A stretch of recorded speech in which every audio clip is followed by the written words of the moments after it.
పెడుతుంది. ఆ కాసేపు దాని మీద దృష్టి పెట్టండి. ఓ నవగ్రహాల దగ్గరికి వెళ్ళారు, ఓ శివాలయానికి వెళ్ళారు, అమ్మవారి దగ్గరికి వెళ్ళారు, ఎక్కడికి వెళ్ళినా ఆ కాసేపు చిత్తం అక్కడే ఉంచాలి.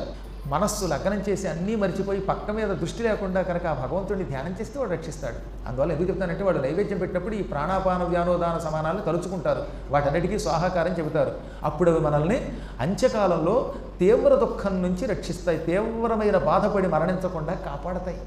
ఇవన్నీ భగవంతుడు మనకి కష్టంలో సుఖాలని ఇచ్చాడు, వాటిని గ్రహించాలి. ఈ ఉదాహరణుడనేవాడు క్రమంగా ఈ శరీరంలోంచి ఏం చేస్తాడు, ప్రాణవాయువు బయటికి లాగాలి. ఎలా లాగుతాడు?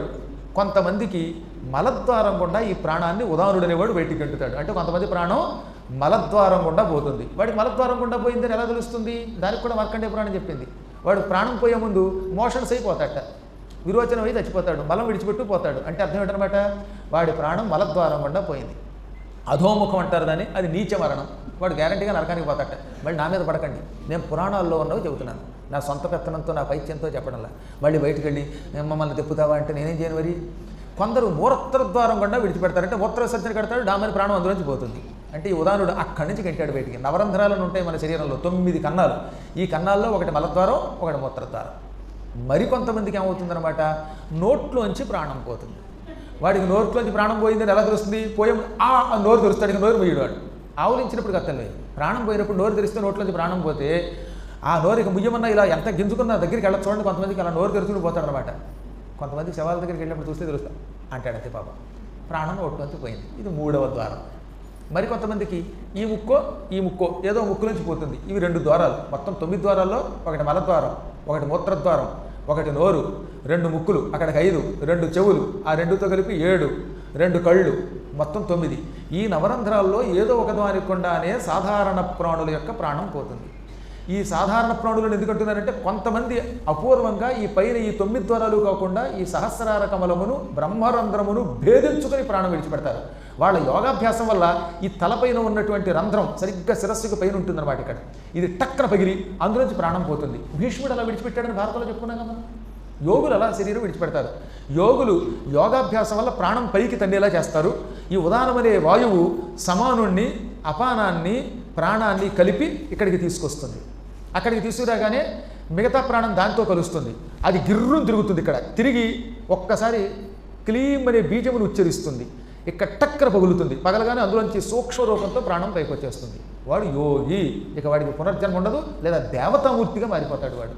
అలాంటి యోగులు మాత్రమే శరీరములో సహస్రార కమలం గుండా ప్రాణం విడిచిపెడతారు. తక్కిన వాళ్ళందరూ ఈ 9 రంధ్రాల్లో ఏదో రంధ్రం గుండా విడిచిపెట్టవలసిందే.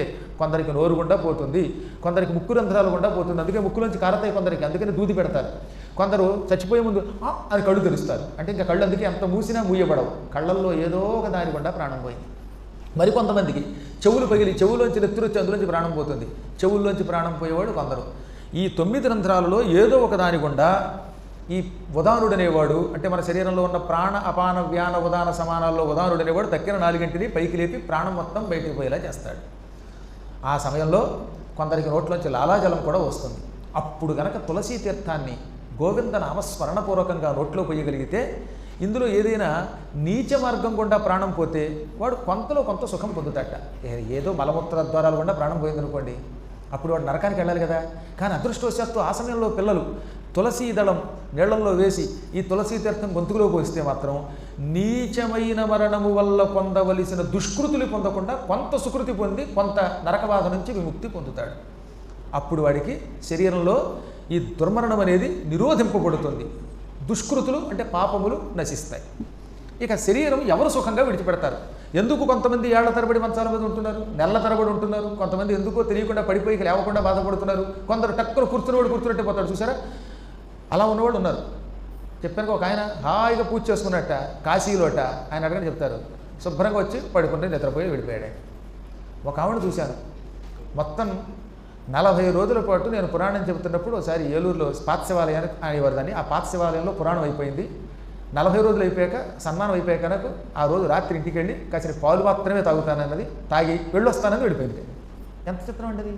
ఆ ఇంట్లో వాళ్ళు వచ్చి ఒకటే చెప్పడం అనమాట. 40 రోజులు పూర్తిగా పురాణం విన్నదాన్ని ఆవిడ. ఆఖరు రోజు శుభ్రంగా పాలు తాగి వెళ్ళిపోయింది. కాకపోతే ఆవిడకి వయస్సు 79 ఏళ్ళు. మీరు మళ్ళీ ఇలా వెళ్ళిపోవాలని కోరుకున్న ప్రాణం తీయకండి.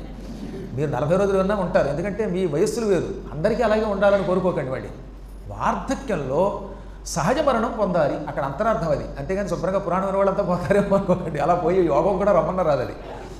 హాయిగా అనాయాసంగా పోవటం అనేది ఎన్ని జన్మల సుకృతం అండి. కొద్ది మందికి ఆ యోగం పడుతుంది అనమాట. మహాత్ములకు ఆ యోగం పడుతుంది. ఎక్కువ మంది దుఃఖమే పొందుతారు.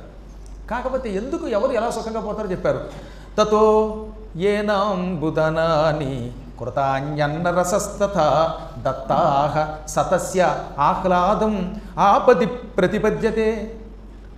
ఎవడు నిరంతరం మంచినీళ్లు దానం చేస్తాడు, కొన్ని నిరంతరం కాకపోయినా కనీసం వేసవకాలంలో చలివేంద్రాల వంటివి పెట్టి వచ్చిన వాళ్ళకి చక్కని నీరు పోస్తాడో అటువంటి వాడు హాయిగా సుఖంగా శరీరం విడిచిపెడతాడు. అటువంటి వాడికి చచ్చిపోయేటప్పుడు చావు ఆహ్లాదం అన్నాడండి. దత్తా సతస్య ఆహ్లాదం ఆపది ప్రతిపద్యతే అన్నాడు. రోజు మంచినీళ్ళు దానం చేసే పుణ్యాత్ములు ఉన్నారు. అందుకే పూర్వం జలదానం చేసేవారు. చెరువులు తవ్వించారని, నూతులు తవ్వించారని ఉట్నే చెప్పామా? ఇప్పుడు తెలియక కలియుగంలో చెరువులన్నీ పూర్తి చేసి స్థలాలు చేసేస్తున్నారు, మహాపాపాలు చేస్తున్నారు. దేవాలయం భూములు తీసుకెళ్ళి వాడు ఎవడు కంట కట్టాట. ఎవడు పెట్టమన్నాడంటే తీసుకెళ్ళా వీళ్ళు. దేవాలయం భూములు కోర్టులు నెత్తి మీద గట్టిగా ముడుతున్నాయి ఈ మూర్ఖులకి. ఎంత ముట్టినా వెంటలేదు. ఎన్ని కోర్టులు తీర్పిస్తాయండి. న్యాయమూర్తులకు కూడా కేసులు ఓ పట్టాన సాల్వ్ అవ్వవు, ఎన్నో పెండింగ్లు ఉంటాయి. మీరు వినే ఉంటారు, భరతగుప్తా గారని ఒక చాలా యువకుడు ఆయన. శ్రీశైల దేవస్థానానికి ఆయన ఈవోగా ఉండగా ఆయన చేసిన సేవ అంతా ఇంత కాదు. ఎన్ని పురాణములు చెప్పించాడు, ఎన్ని వ్యవస్థలు చేశాడు ఆయన. అసలు అవినీతి సహించేవాడు కదా ఆయన. ఆయన హయాంలో ఏం చేశారో తెలుసా? ఒకసారి ప్లాస్టిక్ బియ్యం వచ్చేయట, తీసి అవతల బారేయండి, ప్రజలకు మాత్రం ప్రసాదం మంచి బియ్యంతో వెళ్ళాలన్నారు ఆయన. అటువంటి పుణ్యాత్ములను ట్రాన్స్ఫర్ చేస్తాం మనం. మనకు అలాంటి వాళ్ళు కావాలి. వాళ్ళు కొద్దిమంది ఉన్నారండి. నాకు చాలా, నేను దగ్గరుండి చూశాను. అలాగే ఎల్వి సుబ్రహ్మణ్యం గారు ఈవోగా ఉన్నంతకాలం అసలు లైవులు పురాణాలు. మహానుభావుడు టీటీడీకి ఈవోగా చేశారు ఎల్వి సుబ్రహ్మణ్యం గారు. అలాంటి వాళ్ళు అవసరం మనకి. కొద్దిమంది లేకపోలేదు, ఆ పుణ్యాత్ములు ఉండాలి. కానీ వాళ్ళని అట్టే పెట్టరాయి. ఇప్పుడు మేము ఎందుకు పొగుడుతాం అంటే, మేము పొగిడితే మీలాంటి వాడికి తెలుస్తుంది. తెలిస్తే మీరైనా బాధ్యత వహించి అటువంటి వాళ్ళని మంచి గొడవ వేస్తారని. అంతకంటే లేదు నా కోరిక అది.